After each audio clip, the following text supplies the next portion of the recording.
जब अपने ही दुश्मन बन जाएं तो क्या करना चाहिए? आज इस अंतिम और शाश्वत सत्य को जान लो कि जब तुम्हारे सगे और सबसे करीबी लोग ही तुम्हारे खिलाफ तलवार उठा लें तो समझ लेना कि अब इंसानों का न्याय पूरी तरह समाप्त हो चुका है और स्वयं विधाता ने तुम्हारे न्याय की कमान अपने हाथों में ले ली है।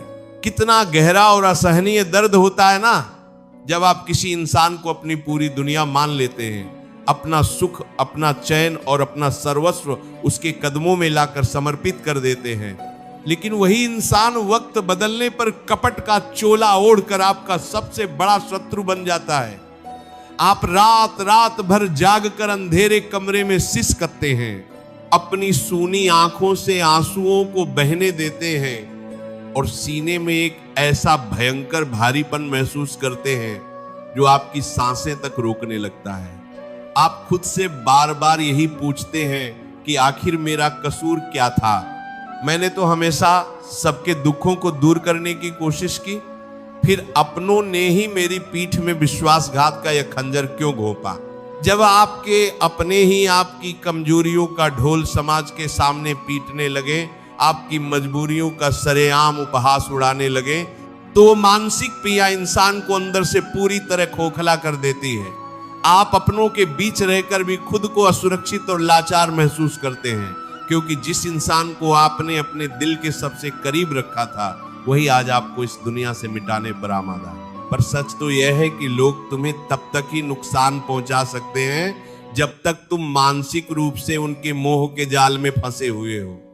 भगवान श्री कृष्ण भगवद गीता में स्वयं कहते हैं कि बंधुरात्मात्मनस्तस्य यनात्मैवात्मना जितः अनात्मनस्तु शत्रुत्वे वर्तेतात्मैव शत्रुवत्न। अर्थात जिसने अपने मन और अपनी चेतना को जीत लिया है उसके लिए उसका मन ही उसका सबसे बड़ा मित्र है, लेकिन जो अपनी भावनाओं से हार गया उसके लिए उसका अपना मन ही शत्रु की तरह व्यवहार करने लगता है। कड़वा सच तो यह है कि इस संसार में कोई भी रिश्ता हमेशा एक जैसा नहीं रहता। आज जो तुम्हारे बहुत करीब है, कल वही स्वार्थ, ईर्ष्या और अहंकार के वश में होकर तुम्हारा सबसे बड़ा विरोधी बन सकता है। विधाता तुम्हें इस गहरे धोखे और पीना से इसलिए गुजार रहा है ताकि तुम्हारी आंखों पर से उस झूठे संसार का पर्दा हट सके जिसे तुम अपनी सबसे बड़ी बदनसीबी समझकर रो रहे हो, तुम्हारा बत्ता तर रो रहे हो। वो असल में गोविंद की वो विशेष कृपा है जो तुम्हें यह सिखाने आई है कि संसार में केवल कर्म और ईश्वर ही शाश्वत है। इसका समाधान निराशा के सागर में डूबकर घुटने टेक देना या उनके जैसा ही कपटी बनकर अपनी नीयत को गंदा करना बिल्कुल नहीं। इसका अचूक समाधान है प्रचंड मौन, धर्म के मार्ग पर अडिगता और पूर्ण ईश्वरीय शरणागति। जब अपने ही दुश्मन बन जाएं तो पूरी तरह खामोश हो जाओ और पलटकर प्रतिशोध लेने की आग में खुद को जलाना बंद कर दो। समाधान ये है कि तुम अपनी खुशियों और अपने आत्मसम्मान की डोर इंसानों से छीनकर उस साम्राज्य सरकार के हाथों में थमा दो।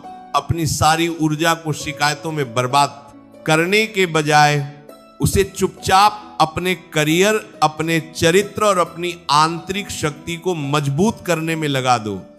जब तुम खुद को शून्य करके उस मुरली मनोहर के सामने खड़े हो जाते हो तो वो तुम्हारी हर एक सिसकी का हिसाब तुम्हारी प्रचंड सफलता और धर्म की विजय के साथ चुकता करता है।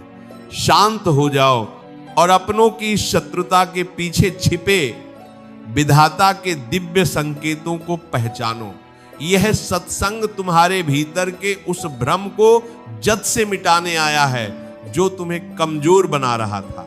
जब अपने ही दुश्मन बन जाएं तो शांत रहकर धर्म का पालन करने और ईश्वर पर अटूट विश्वास रखने की इस महाशक्ति को समझने के लिए हमें पुराणों के उस महान और अलौकिक प्रसंग की ओर चलना होगा जहां एक छोटे से बालक के सगे पिता ही उसके सबसे क्रूर और भयानक शत्रु बन गए थे, लेकिन उस बालक के दृढ़ विश्वास ने साक्षात काल को भी घुटने टेकने पर मजबूर कर दिया। यह अमर गाथा है श्रीमद् भागवत पुराण और विष्णु पुराण में वर्णित भक्त प्रहलाद और उनके सगे पिता हिरण्यकशिपु की। प्रहलाद असुर राज जान हिरण्यकशिपु का पुत्र था। हिरण्यकशिपु ने अपनी असीमित शक्ति के घमंड में आकर खुद को भगवान घोषित कर दिया था और पूरी प्रजा को अपनी पूजा करने का आदेश दिया था। लेकिन उसका अपना ही 5 वर्ष का मासूम बेटा प्रहलाद केवल साक्षात नारायण का जाप करता था। यह बात हिरण्यकशिपु के अहंकार को बर्दाश्त नहीं हुई। उसके भीतर का सगा पिता मर चुका था और वह अपने ही निर्दोष पुत्र का सबसे बड़ा और भयंकर दुश्मन बन गया। उसने प्रहलाद को तड़पा तड़पा कर मारने के लिए ऐसी ऐसी क्रूर साजिशें रची कि पूरी सृष्टि कांप उठी। प्रहलाद को ऊंचे पहाड़ों से नीचे गहरी और कटीली खाइयों में फेंकवाया गया, मतवाले हाथियों के पैरों तले कुचलवाने का प्रयास किया गया और कालकूट जैसा भयंकर जहर पीने के लिए दिया गया। यहां तक कि उसकी अपनी सगी बुआ होलिका, जिसे आग में न जलने का वरदान था, प्रहलाद को अपनी गोद में लेकर धधकती हुई चिता पर बैठ गई ताकि वे जलकर भस्म हो जाए। सोचिए, एक 5 वर्ष के अबोध बालक के लिए इससे बड़ा कष्ट और क्या होगा कि उसका अपना सगा पिता और उसका परिवार ही उसकी जान लेने पर उतारू था। प्रहलाद चाहता तो रो सकता था, अपनी किस्मत को कोस सकता था या डर के मारे अपने पिता के सामने घुटने टेक सकता था, लेकिन उसने ऐसा नहीं किया। उसने उन सभी विपरीत परिस्थितियों में भी अपना धैर्य नहीं खोया, पलटकर अपने पिता को एक भी अपशब्द नहीं कहा और पूरी तरह शांत रहकर केवल अपने नारायण पर अटूट विश्वास बनाए रखा। जब होलिका की चिता जलाई गई तो आग की वो भयानक लपटें भी प्रहलाद के विश्वास को छू नहीं सकी। होलिका जलकर राख हो गई और प्रहलाद मुस्कुराते हुए बाहर निकल आया।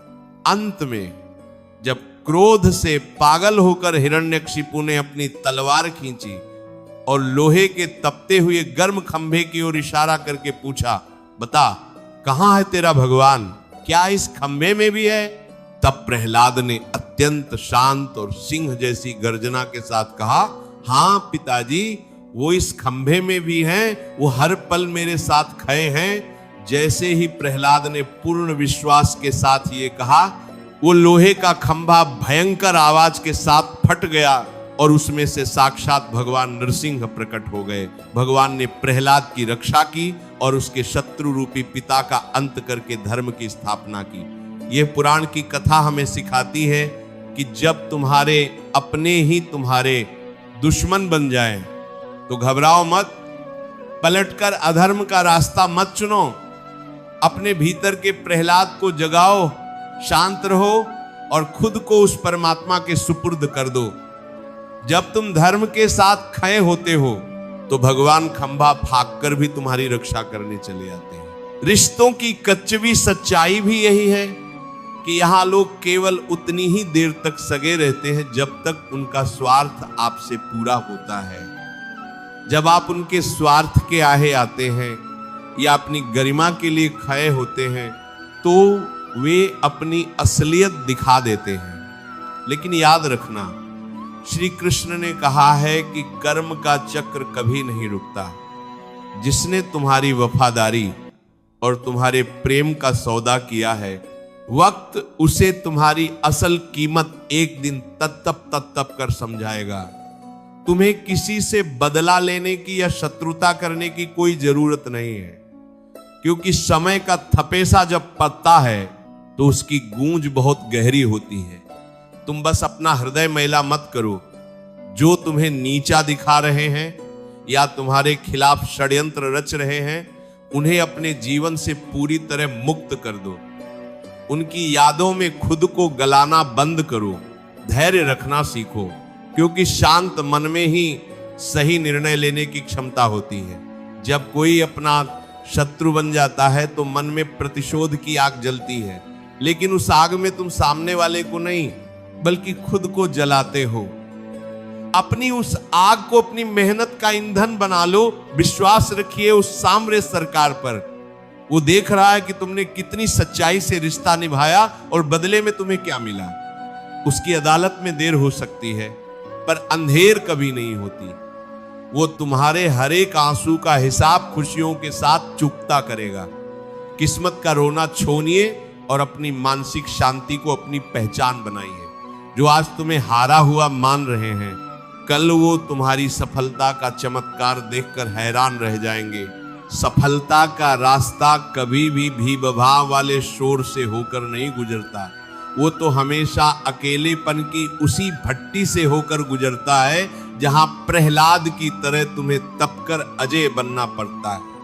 मानवीय अनुभव हमें बताते हैं कि जब कोई अपना आप का हाथ छोड़ता है तो वह आपको वो दृष्टि देता है जो आपको मोह के बंधनों में कभी नहीं मिल सकती थी।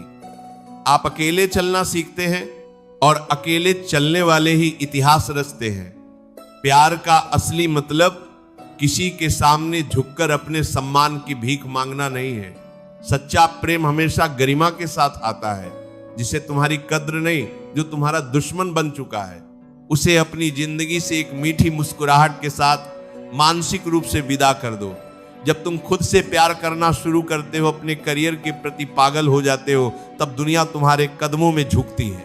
रोजमर्रा की जिंदगी में भी जब तुम्हें लगे कि कोई अपना तुम्हारे खिलाफ साजिश रच रहा है, तो रुकिए, गहरी सांस लीजिए और कहिए राधे राधे, कोई बात नहीं, मेरा कृष्ण मेरे साथ है।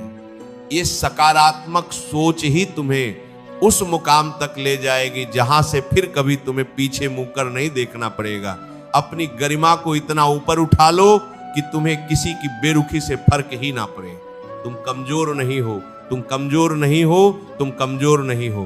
तुम तो उस परम पिता के अंश हो जो पूरे ब्रह्मांड का स्वामी है। कद्र की भीख वो मांगते हैं जिन्हें अपनी शक्ति का ज्ञान नहीं होता। तुम तो वो हो जो अपने संकल्प से अपनी तकदीर खुद बदल सकते हो। मेरे प्यारे योद्धाओं, अब उदास होना छोड़ दो। ये समय चिंताओं में गलने का नहीं, बल्कि अपने आत्मविश्वास को एक नई और विराट ऊंचाई देने का है। चिंता मत करो, क्योंकि तुम्हारी हर एक रात की खामोश तप उस सामरे की नजर में है। वह सही समय पर तुम्हें वो सफलता देगा जिसकी दुनिया मिसाल देगी। अपनी नीयत को शान रखो, अपने चरित्र को बेदाग रखो और अपने मार्ग पर अडिग रहो। जीत तुम्हारी ही होगी, क्योंकि तुम्हारा सारथी स्वयं द्वारकाधीश है। खुद को ऐसा बदलो कि जो आज तुम्हारे खिलाफ खड़े हैं वह कल तुम्हारी एक झलक पाने के लिए तरसे। सब्सक्राइब करें और अंत में कमेंट में राधे राधे लिखें। सब्सक्राइब करें और अंत में राधे राधे जय श्री कृष्ण लिखो।